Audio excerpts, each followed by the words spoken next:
Hello, I'm Dr. Vanita Rattan. I'm a doctor, but I'm also a cosmetic formulator specifically for skin of color. So today's video is on African black soap. I'm going to go through everything from what it is, who it's good for, clinical studies on it, mistakes that get made with it, who should avoid it, and then how to use it. It's such a popular product, but actually there's not enough information out there, and I just thought if I amalgamated everything for you, it would make your life a bit easier. As you know, this channel has been dedicated to skin of color and our whole global skin of color family because our skin is different to Caucasian skin. For us, not only does it look different, our melanocytes are larger. Those are cells producing the pigment melanin. Those cells are easily triggered. As I always say, one scratch, one bite, or one burn, and we hyperpigment. We cannot afford to irritate the skin. On top of that, there are specific ingredients that we need at the correct percentages for our skin to glow and to feel the most comfortable and look its best. Don't forget, I am in the comment section for 1 hour at the launch of every single YouTube video, so please do subscribe, but also hit that notification bell so you know I'm here to answer your questions. You can also ask me questions on my Instagram. I've got 2 accounts, Skincare by Dr. V and Dr. Vanita Rattan. You can ask me on TikTok as well, which is Dr. Vanita Rattan too, and of course in our private Facebook group called Dr. V Sock Family. Right, so let's dive right in.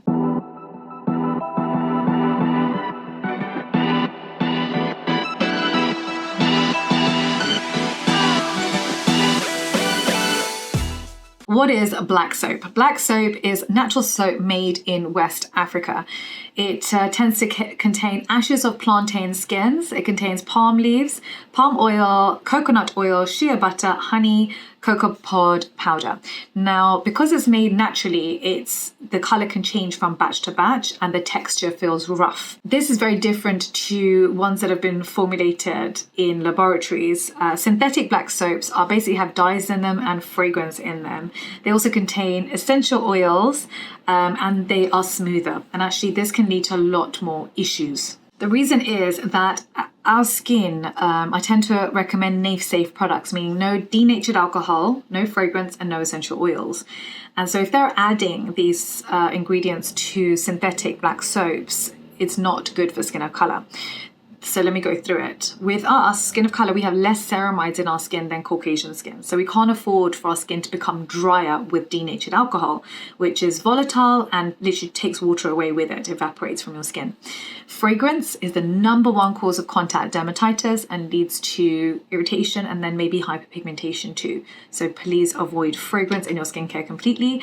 And essential oils is the one that people seem to think is great for your skin. These are skin sensitizers, and absolutely for skin of color, I would just say please just steer clear. Okay, so moving on to the benefits of black soap. So first of all, it's anti-inflammatory and antibacterial because of the sulfur, because of burning of plantain skins that leads to sulfur. And this kills bacteria and fungus on the skin. So it's actually great for acne-prone skin. And a survey conducted on 100 candidates showed 39% were very satisfied with the results of using black soap on acne-prone skin, and 44% said they were somewhat satisfied. The second benefit is it helps with rough skin and textured skin. So it may even help with razor bumps too. Plus it can brighten the skin because you're removing the top layer of skin when you're exfoliating with the rough soap. There are better ways to exfoliate. I do prefer chemical exfoliation over physical, but you know, it does the job and is one way of exfoliating. So a clinical study showed 46% of people who used black soap for razor bumps were very satisfied, and 46% said they were somewhat satisfied. So it might be something worth trying if razor bumps are something that really affect you. The next benefit are the oils in the soap basically reduce transepidermal water loss, less evaporation of water from the skin, and this may help to soothe irritated, dry skin. And the fourth benefit is dandruff. Because of the antifungal properties of black soap, it can help kill the yeast, which leads to seborrheic dermatitis, but it can also help with athlete's foot as well, which is essentially fungus. So that's Candida albicans that it can help kill. So there are actually many benefits, and it's no surprise that it has been passed down through the generations because it can be effective in many different scenarios. The mistakes I think are being made with black soap. The first one is using synthetic black soap with fragrance in it, I would avoid it.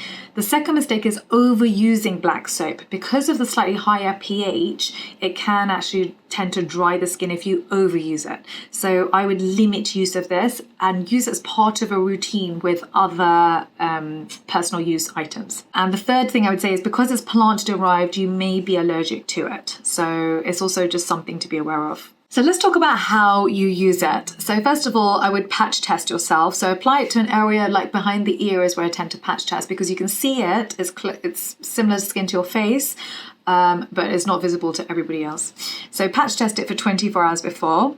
And then when you use it, use a small amount and lather it. Okay, don't use the black soap directly onto the skin. I would lather it and then use the lather on the skin. And you can use that on the face or the body and then wash it off with lukewarm water. If you're using it on the scalp for dandruff, then please use a conditioner, heavy conditioner afterwards, and then a leave-in conditioner after that, after you've dried your hair. The reason is that it can dry the hair, and something I want you to avoid. If you're using it on the face, make sure you use a fatty, nafe-safe moisturiser afterwards, because if your skin is feeling tight and dry, this is not good. You want to basically lock in any moisture into the skin. So the ones I tend to recommend are Cetraben, CeraVe, and Cera-Pep. Cera-Pep is from our Dr. Vanita Rattan range for skin of colour.